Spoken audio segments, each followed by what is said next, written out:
Byra, the Poojaree. Dear friends, this is the story of Byra the Poojaree, who was a brave and knowledgeable hunter who lived in the jungles of India. He was a master of jungle lore and could track animals with ease. He was also a skilled archer and could shoot a deer at 100 paces. Byra was a friend to the animals of the jungle, and they trusted him. He would often leave offerings of food and water for them, and they would come to him when they were sick or injured. Anderson recounts how a chance meeting with a poacher turns into a close friendship of over 25 years and who appears in many of his hunting stories. Anderson shares some such tales about Byra, including a vicious bear attack and Byra's part in hunting a man-eater in the Muther area. Let's listen the story in own words of Anderson. He wore only a langoti when I met him, a strip of cloth some 3 inches wide that passed between the thighs and connected, before and behind, to a piece of filthy knotted string that encircled the waist, but he was a gentleman to his fingertips, and he was, and is, my friend. 25 long years have passed since first I met Byra, and it happened in this wise. The false dawn was lighting the eastern sky above the hills that encircled the little forest bungalow of Muther, nestling at the foot of the lofty hill of Muthermalai, that caused the winding jungle stream known as the China River to alter its leisurely course through the dense jungle in a sharp southerly bend to complete the last 7 miles of its journey through the wilds, before it joined the Kaveri River in rocky cataracts at Hoganakal. It was midsummer, and the China was at that time bone dry. I had come out early and was padding noiselessly down the golden sands of the China in the hope of surprising a bear, large numbers of which were accustomed, at that time of the year, to visit the banks of the river and gorge their fill on the luscious, purple, but somewhat astringent fruit of the jumlum tree, which grew to profusion in the locality. If not a bear, I hoped to meet a panther on his way home after a night-long hunt. These animals, I knew, favored closely skirting the undergrowth along the banks of the river on their lookout for prey that might cross the stream.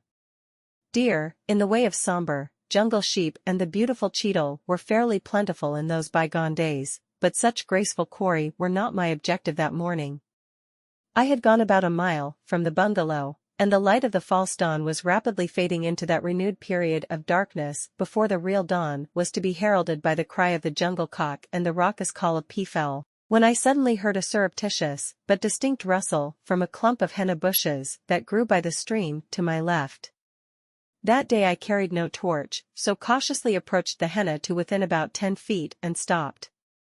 Then immediately before me I noticed that a large hole, about 3 feet in diameter and equally deep, had been dug, into which about a foot of water had trickled through the dry sands by subsoil percolation. This, I knew, was the work of a poacher, to attract parched deer to quench their thirst, when a well-delivered ball or hail of slugs from a muzzle-loader would end their existence. And the noise I had heard had undoubtedly been made by the poacher himself, perhaps upon seeing me, or perhaps just stirring in his sleep after a night-long vigil. Calling out in Tamil for the man to come out or I would shoot, I at first received no answer. Upon advancing a few paces, a diminutive figure stood up from the undergrowth and, stepping forward onto the river sand, prostrated itself before me, touching the earth with its forehead in 3 distinct salutes. Telling him to stand up, I asked who he was. Byra, a Poojaree, came the simple answer. Where is your gun? I demanded. Gun, what gun? How can a poor, simple man like me own a gun? I can't even shoot, master. I am a traveler and lost my way last night, and being very tired, fell asleep in these bushes. Your Honor, by calling out just now, awoke me, and you ask for my gun. I have never even seen such a thing, tick it up and bring it here I ordered. He hesitated a few seconds, then stooped down and brought forth an ancient matchlock, some yards in length, with a butt hardly 3 inches across at the widest point. And that is how I met Byra, the Poojaree, and my friend for 25 years, who has taught me most of all I now know about the jungle and its wild, carefree, fierce, but lovable and most wonderful fauna. What have you shot? I asked him. Nothing, he replied. No animal came to the water last night. What did you shoot? 5, I demanded in a sterner tone. Bidding me to follow, he walked diagonally upstream towards the opposite bank. I saw a dark heap lying on the river sand, which, upon approach, turned out to be a somber doe, a great gaping hole in her neck, from which the blood had flowed to stain the fair white sands. I looked at Byra witheringly, anger and indignation in my glance. "Master, we are hungry," he said simply, "and if I do not hunt we cannot eat, and if we do not eat, we shall die." Squatting on the sands a few yards away, I invited Byra to sit beside me, and taking out some pipe tobacco from my pouch, handed it to him. Receiving the tobacco from me on to the palm of his hand, he sniffed it suspiciously, and then, beaming with pleasure and satisfaction, introduced the lot into his system, by the simple process of tilting back his head and pouring it down his mouth. The next few minutes were spent in silence, Byra being too busy chewing my tobacco. "Master will not tell the forest guard about my gun," he then ventured anxiously. "It is my only way of living, and if the guard knows, he will come and take it away. Also, I will be sent to jail, and my wife and 4 children will starve." Here was a pretty conundrum for my solution. My duty as a forest license holder was to hand over poachers to the authorities. Indeed, the terms of the license actually authorized me to help in arresting such individuals.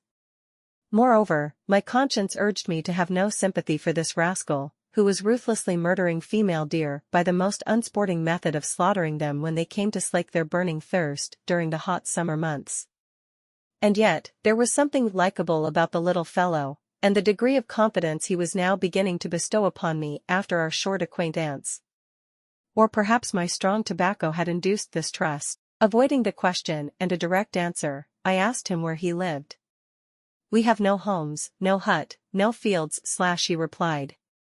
"All day we wander in the forest in search of beehives.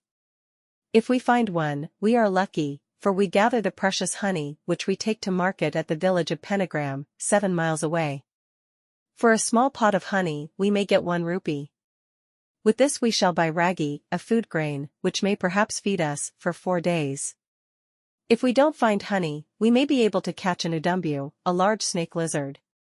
This is even greater luck, for not only will we eat the udumbu, whose flesh is very good for our strength, but we shall sell its tail to the native doctor at Penigram.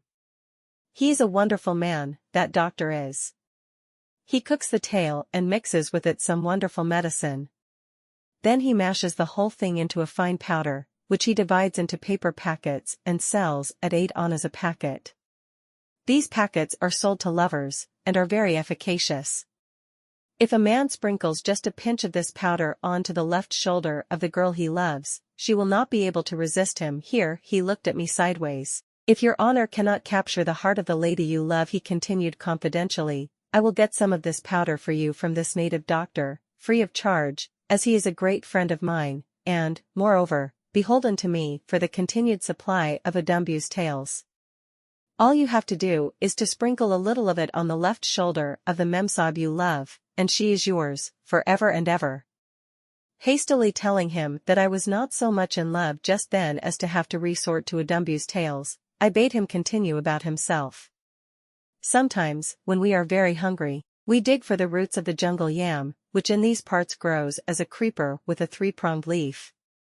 These yams, or roots, when roasted in a fire, or boiled with salt water and curry powder, are very tasty and good to eat.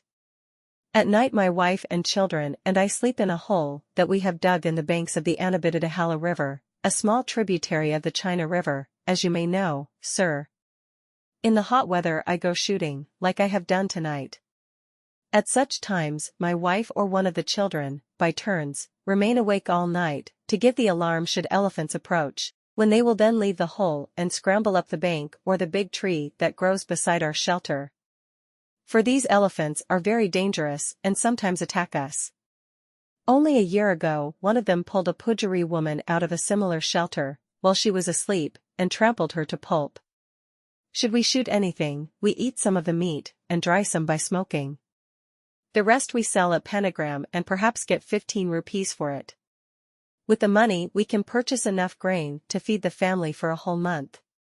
Knowing this he concluded, coyly, "I am sure you, the Maharaj, will not divulge the fact of my possessing the matchlock to the forest guard."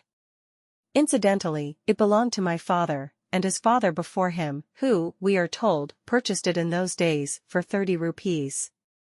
The rascal then looked at me winningly, a happy smile about the corners of his mouth, although there was an anxious look in his eyes. My sense of duty as a license holder vanished. I strangled my conscience then and there and replied in a voice which I tried unsuccessfully to make non-committal, but it was distinctly sheepish instead. No, Byra, I shall not tell, I promise you.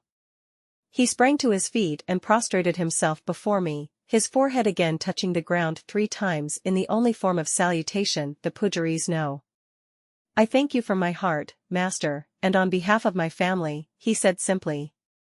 Henceforward we are yours to command. Having extracted a promise from Byra to call at the forest lodge later that day, as I wished to question him about the presence and movement of carnivora in the locality, I went my way, assiduously avoiding a second glance at the murdered Sanabardo, for fear my conscience should come to life again and cause me to regret my hasty promise to this plausible adventurer. True to his word, Byra turned up at about 10 that morning, and close questioning disclosed that just 2 nights earlier a tiger had passed within 5 feet of him when sitting up for somber at a spot about 2 miles downstream, called Aramanwadu, where another tributary joined the China. He said that this animal lived in the locality, was an old tiger, and that his beat was very restricted, probably due to his age.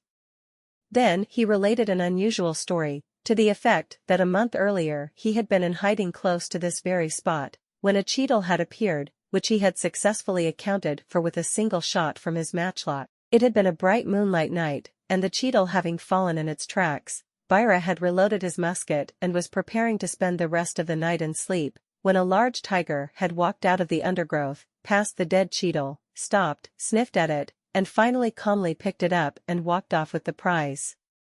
Byra had not dared to dispute ownership with the tiger, in consideration of the fact that he was armed with a muzzle loader, which took a considerable time to reload.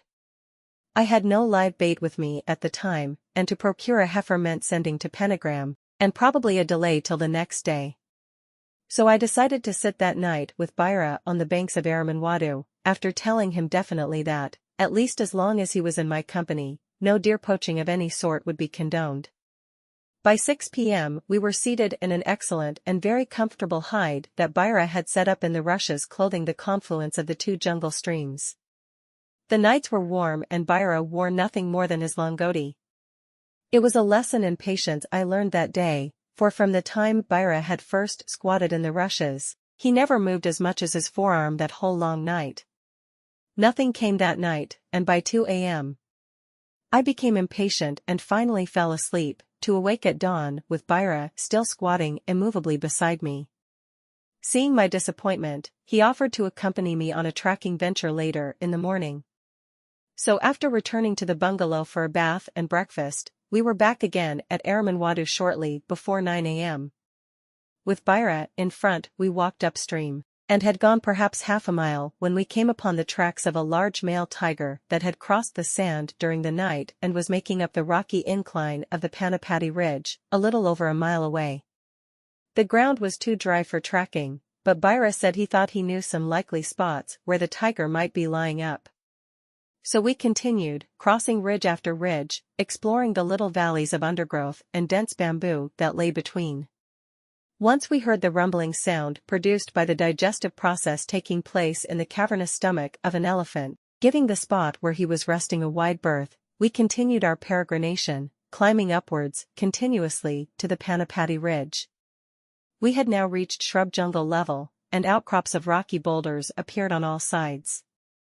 Byra said that the tiger lived in one of the many caves that existed among the huge, piled rocks, as did bears too. Handicapped by the stony, sun-baked earth that did not show tracks of any kind, I was for turning back, but my companion had become really interested by now, and advocated pushing on, over and across the ridge. Streaming with sweat from exposure to the mercilessly blazing sun, we at last reached the summit and began to descend the opposite slope.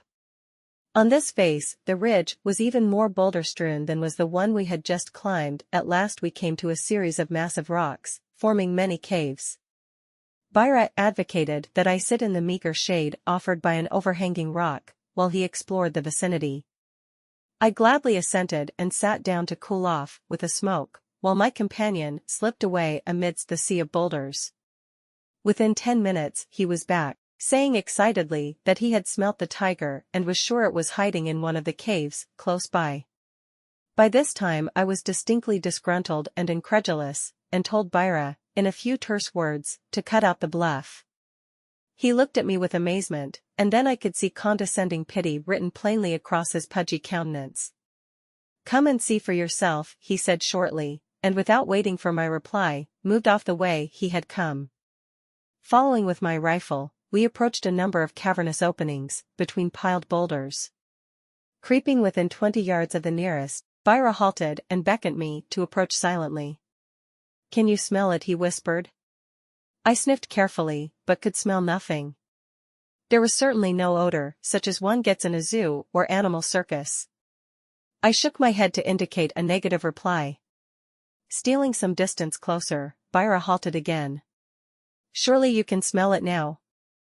I exercised my olfactory organ to its utmost, and thought I could detect a peculiar odor, which for want of a better term I can only describe as greenish asterisk, that very indefinable smell of slightly decaying vegetable matter. Only after many years have I now learned to associate this smell as that of a passing tiger. Byra looked upwards, scanning the 5 distinct openings that now showed between the huge boulders. He studied them in silence for a while, and then, indicating the 4th in line from us and almost the most unlikely in my opinion, whispered, "I think the tiger is in there." I looked at him in evident disbelief, but ignoring my incredulity, he beckoned me to follow him, till at last, by working our way forward soundlessly, and with infinite caution, we reached a stony ledge immediately below the opening he had indicated, which was just above the tops of our heads. Standing on tiptoe to peer in, I saw nothing, and then the very next second, soundlessly and as if by magic, appeared the massive head of a tiger, mild surprise written on its countenance. My bullet struck it fairly between the eyes at a range of perhaps 8 feet. The tiger slid forward in a queer gliding motion, and came to rest level with our faces, his massive head in repose between his forepaws, his yellow-green eyes half closed with the approach of death, and the drip, drip, drip of a thin, dark red bloodstream that spouted from the hole in his forehead. That was the first of my very many experiences of Byra's knowledge of jungle lore.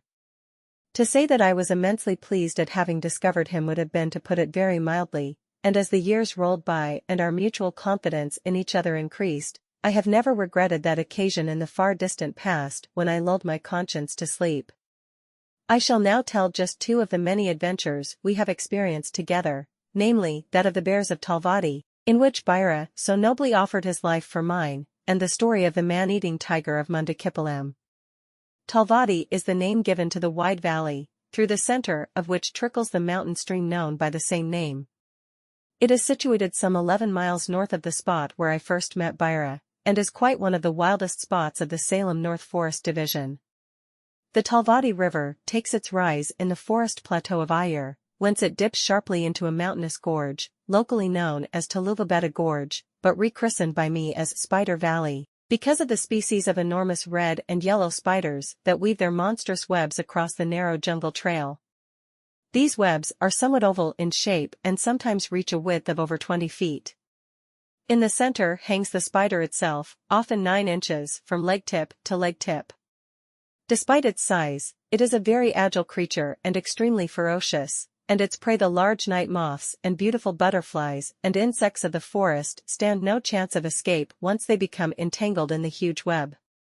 These spiders are equally cannibalistic, and will not tolerate the presence of another member of their tribe within their own web.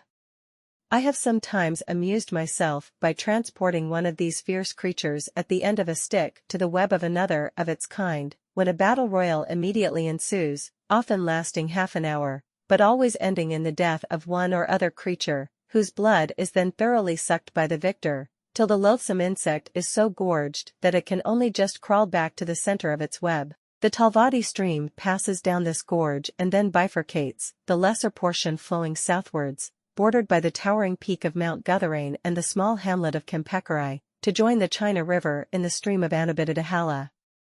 This area was once the stamping ground of the notorious rogue elephant of Kempekari, which killed 7 humans, 2 or 3 cattle, smashed half a dozen bullock carts and overturned a 3-ton lorry loaded with cut bamboos.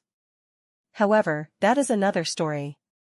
The main portion of the stream flows westwards for some miles and, bordering the forest block of Manchi, then turns southwestwards, crossing the forest road leading from Anchidi to Muthur and Panagram in the aforementioned valley of Talvadi. As may be imagined, all this area is densely wooded, clothed on its higher reaches by miles upon miles of towering bamboo, and towards the lower levels by primeval forest, interspersed with rocky stretches, till it finally flows into the Kaveri River near the fishing village of Bilagundlu. The whole area, from source to estuary, forms the home of herds of wild elephant, a few bison, and invariably a tiger or 2, which use the line of the stream as a regular beat. The Talvadi Valley itself, abounding in rocks and very long grass, is the habitat of large panthers, many bear, and wild pig, somber, barking deer, and more peafowl than I have met anywhere else. My story begins at the time when Byra had sent word to me, in a letter written by the postmaster of Panagram, that a panther of exceptional size had taken up its abode in the valley and was regularly killing cattle all along the Mutharanchedi road from the nth to the th milestone. The letter asserted that the panther was of enormous proportions, much bigger than ordinary tiger. Having some 5 days to spare, I motored by the short-cut road through the forest from Dainkanakota to Anchidi and past Talvadi Valley to Muthur, where I met Byra. From there we returned to the I-th milestone, which was right in the valley itself. The road was really execrable, with many streams to be crossed, ruts made by cartwheels, and interspersed with boulders galore, taxing the car and its springs severely. After pitching camp, we went down to the nearest cattle paddy, some 3/4 of a mile distant, where I was able to hear for myself about the depredations of this panther. The story told was that it generally attacked the herds on their homeward journey to the pens about 5:30 p.m., and that it would select the largest cow among the stragglers for its victim. Several herdsmen had actually seen the animal and attempted to drive it from its kills, only to be met with snarls and a show of ferocity quite exceptional for a panther. The animal was not known to live in any particular spot, but as I have said, ranged for about 4 miles along the road. It was difficult to persuade these herdsmen to sell me live baits, as although they realized the slaying of the panther would benefit them directly, their caste and religious obsessions were such as to oppose absolutely the practice of deliberately sacrificing a life in this way. Albeit, by various methods I finally succeeded in purchasing 2 3/4 grown animals, one of which I secured on the bank of the river itself, about a mile downstream from the road, and the second not far from the 14th milestone. There was now nothing to be done but wait, and as I did not deem it wise to disturb the countryside by shooting the peafowl and jungle fowl that abounded, I contented myself by strolling in the forest in other directions, both morning and evening, in the hope of accidentally meeting the panther or perhaps a wandering tiger from the Kaveri. As luck would have it, I received news at about 7 p.m. on the 3rd day that the panther had that very evening killed a cow belonging to another cattle paddy 3 miles away, as the herd was returning home. A runner had been sent to inform me as soon as the loss was discovered, which had accounted for the passage of time. Grabbing rifle, torch and overcoat, Byra and I hastened to the spot, and when still some furlongs away I extinguished my torch, creeping forward in the wake of the herdsman who had brought us the news, Byra following at my rear. A half-moon was just raising its silver crescent above the ragged line of jungle hills that formed the eastern horizon, when we turned a sharp bend in the cattle track and came upon a panther, crouched behind the dead bullock that lay across the track. I had armed myself with my .12 shotgun for work at close quarters, while Byra, behind me, carried the Winchester, but before I could raise the gun the panther bounded off the carcass and into the undergrowth beyond. Hastily whispering to Byra and the herdsman to return slowly the way we had come, talking to each other in a normal tone to give the panther the impression we had departed, I dived behind a wild plum bush that grew some 20 paces away, hoping the animal would return. The panther did not take long to advertise its presence, for within a few minutes I heard its sawing call from the forest before me. The sound gradually receded in the direction Byra and the herdsman had taken, by which I interpreted that it was following them at a distance, probably to ensure that they had really departed. Afterwards there was tense silence, unbroken by any sound for perhaps the best part of an hour. And then, as if from nowhere, and unheralded by even the faintest rustle of dried leaves or crackle of broken twig, appeared an enormous panther, standing over its kill, but still looking suspiciously down the track we had just traversed. Aiming behind the shoulder as best I could in the half-light, the roar of the gun was followed by the panther leaping almost a yard into the air. Without touching earth again, it convulsed itself into a spring and was gone before I could fire the second barrel. Its departure was heralded by the unmistakably low, rasping grunts of a wounded panther. Waiting for a few minutes, till the sound died away, and realizing that nothing further could be accomplished that night, I retraced my steps to the cattle paddy and to camp. By dawn next morning, Byra and I were at the place of my encounter. Casting about where the animal had disappeared, it did not take long for Byra to detect a blood trail on the leaves of the undergrowth through which the animal had dashed away. Heartened by the fact that at least some of my LG pellets had found their mark, I took the lead, this time armed with a rifle, Byra following close behind and guiding me on the trail. In this formation, it was my business to keep a sharp lookout for the animal, and deal with it should it charge, while Byra, in the slightly safer position behind me, could concentrate on his tracking. Within the first 100 yards, we came to a spot where the animal had lain down, as revealed by the crimson stain that covered the grass and the unmistakable outline of the body. From here, the animal had slithered down the banks of a narrow nullah, densely overgrown with bushes on both sides, where following up became trebly difficult and hazardous. As we tiptoed forward, with many a halt to listen, I scanned each bush before me, striving to penetrate its recesses for a glimmer of the spotted hide, alive or dead now, we did not know.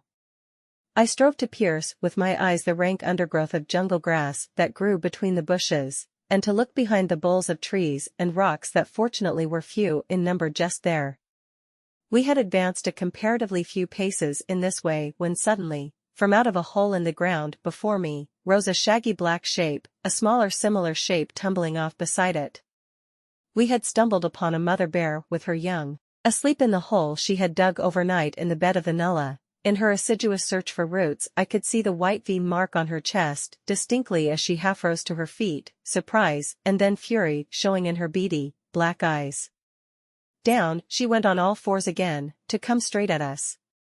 Thrusting the muzzle of the Winchester almost into her mouth, I pressed the trigger. Then occurred that all-important moment, which balances the life or ignominious death of the hunter, a misfire. The she-bear closed her jaws on the muzzle, and with one sweep of her long-toed forepaw wrested the weapon from my grasp, so that it hung ludicrously from her mouth for a moment before she dropped it to the ground. Involuntarily I had stumbled backwards, and as the bear rose to her feet to attack my face, which is the part of a human anatomy always first bitten by these animals, Byra attempted the supreme sacrifice. Nimbly throwing himself between me and the infuriated beast, he shouted at the top of his lungs in a last-minute attempt to divert its further onslaught. He was successful only to the extent that it turned its attention upon him, seemingly to forget my existence for the moment. As he ducked his head in the very nick of time, the bear buried its fangs in Byra's right shoulder, while the long talons of its 4 feet tore at his chest, sides, and back. Byra went down with the bear on top of him. I sprang for the fallen rifle. Working the under lever to eject the misfired cartridge, I found to my horror that, with the force of its fall, the action of the rifle had jammed. All this took only a few seconds.